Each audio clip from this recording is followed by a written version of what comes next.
Bard on the Plains podcast with Mike McPeak. It's about stories, mine and yours.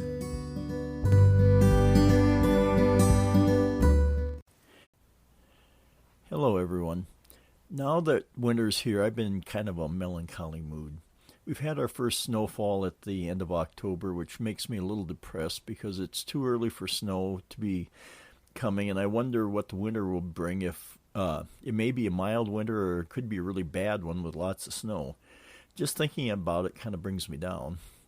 Couple that with the fact that my wife and I have gotten over a very mild case of Chinese Communist Party flu. I prefer to call it that rather than COVID because it's a more accurate description of where it came from and who's responsible for it. And the election didn't turn out the way I wanted, so I've been a little out of sorts, not feeling too creative, and haven't gotten too many episodes out lately. But I did go out to the farm recently with my nephew, and we were walking around looking at stuff for him to take back and just kind of reminiscing. One of the things I found was some old cultivators that we'd used out in the garden. These were the push type that you would have used for weeding the garden and cultivating in between rows. They weren't strong enough to till the ground, but they would be used to keep the weeds down. But this did get me thinking about the gardens we had when I was growing up. Dad would back the disc harrow into the small space we had next to the trees and work it up in the spring. Then Mom would go out and plant the seeds. Sometimes I would help with that. I do remember this one device that we had that was used for planting seeds. Basically, it was a little wheel on the end of a stick that had a plastic cover to it that you could rotate with slots. So the bigger you made the slots, either the bigger the bigger seeds could come out, or you could adjust it so that more seeds would come out for your population rate. You would put that in the ground.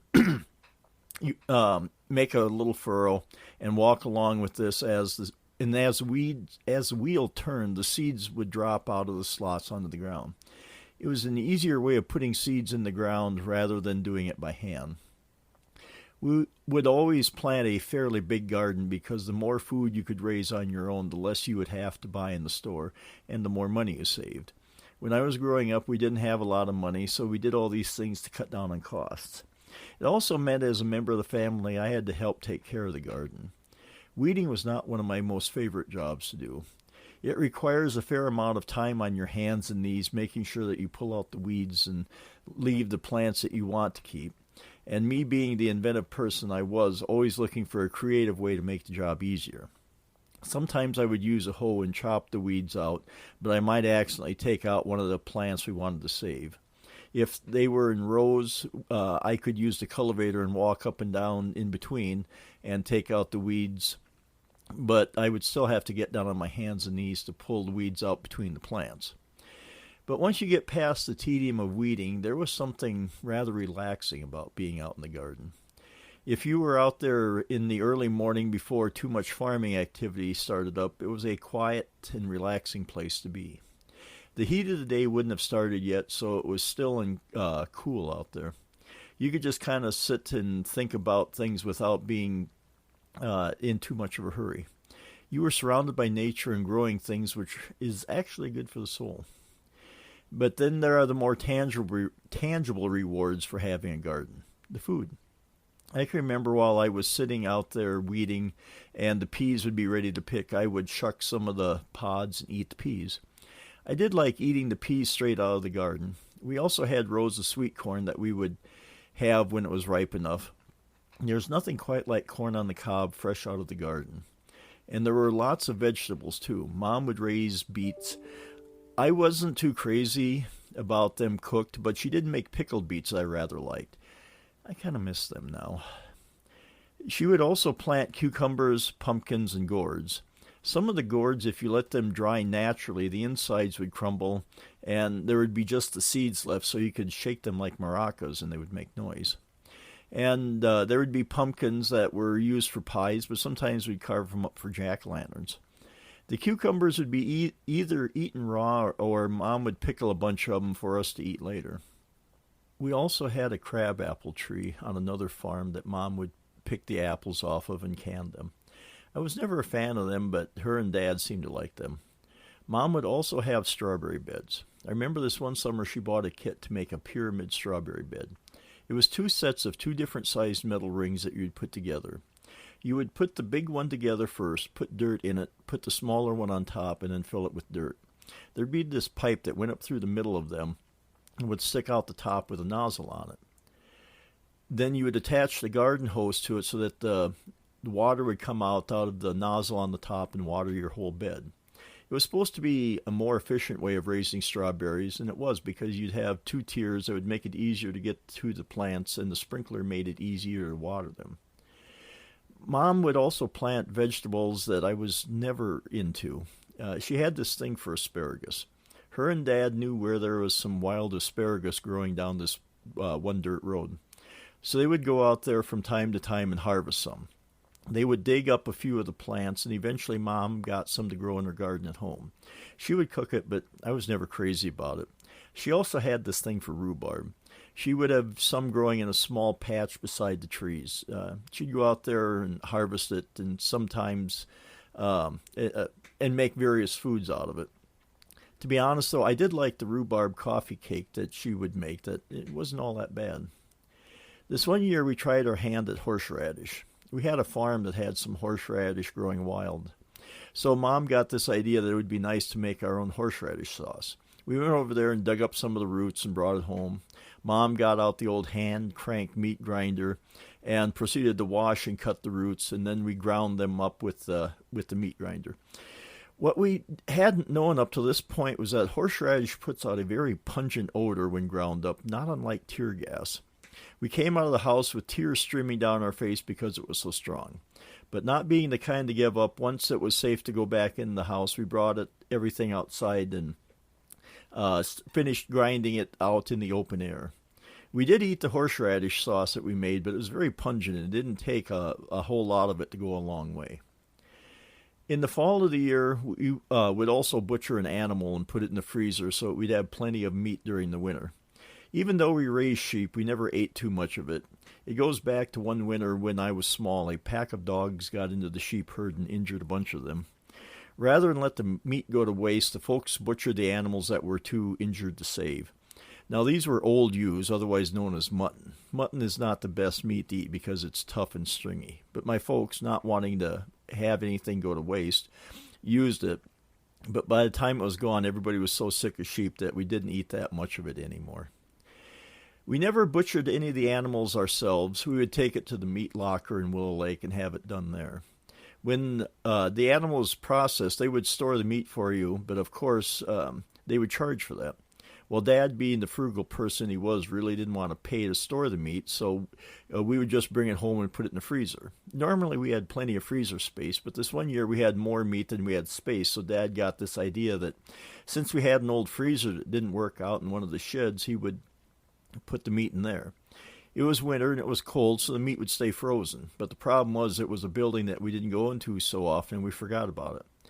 That was the same year that Dad passed away, so I was in the building in the summertime and was trying to figure out what that terrible smell was. I went and opened up the freezer door and almost lost my lunch because the meat in there had rotted. It was in the summertime of the year, so by that point it was really bad. I left the door open to that freezer, and when it got tolerable, I went out there and cleared out the meat and cleaned it up the best I could. After Dad passed away, we bought a rototiller to use in the garden. We never had one when Dad was there because he didn't see the practicality of it.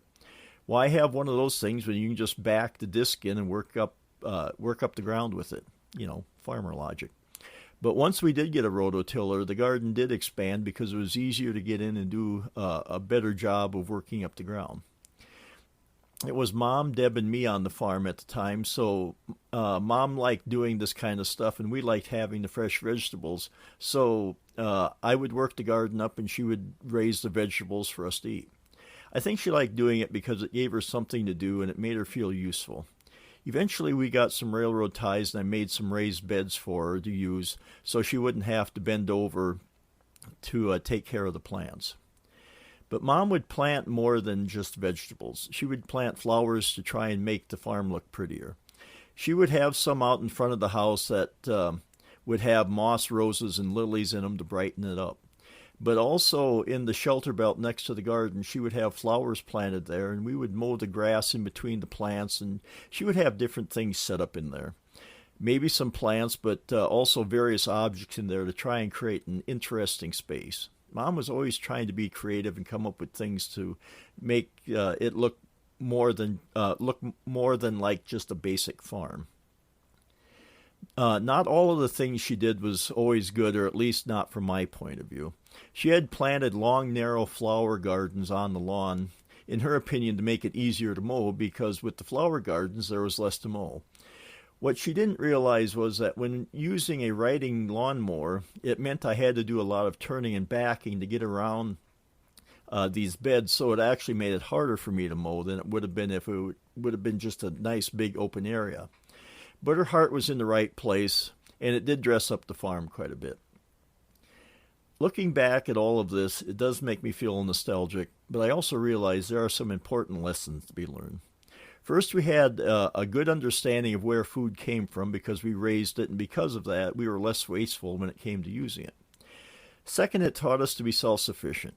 I've always said that living in a rural area taught us the meaning of community and cooperation with one another, but also taught the need for self-reliance. It was okay to ask a neighbor for help, but you didn't want to do it too often or else you became a burden. It was always better to try and provide for yourself and have your friends be the last resort. Nowadays, it seems like we have too many people who consider themselves victim and want someone to take care of them. It's bad for the individual because they will never know the satisfaction of independence, of taking care of their own needs, and it's bad for society because it places an unnecessary burden on people who really are trying to take care of themselves. The pride and satisfaction of taking care of one's own self is good for the individual and good for the community. It doesn't have to be a garden or raising your own food, but I truly hope everyone finds something that gives them purpose, and find a way to give to the people around you. And if you can encourage someone to be the best that they can be, please go ahead and do it.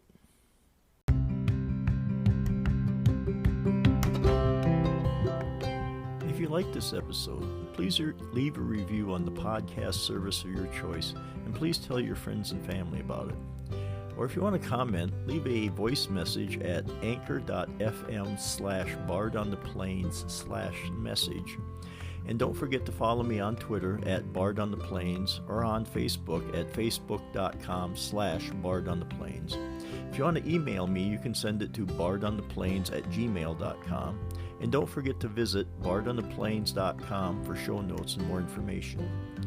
If you want to find out what other podcasts I do, please go to mcpeakpodcasting.com. That's McPeak with 2 E's. To see the other shows I am doing. My most recent show is Bard on the Playlist. There I play songs and tell stories based on them. And if you want to see the other projects I'm working on, such as photography and blogging, head over to mike-mcpeak.com to check it out. I thank you for listening and hope you have a story of your own to tell.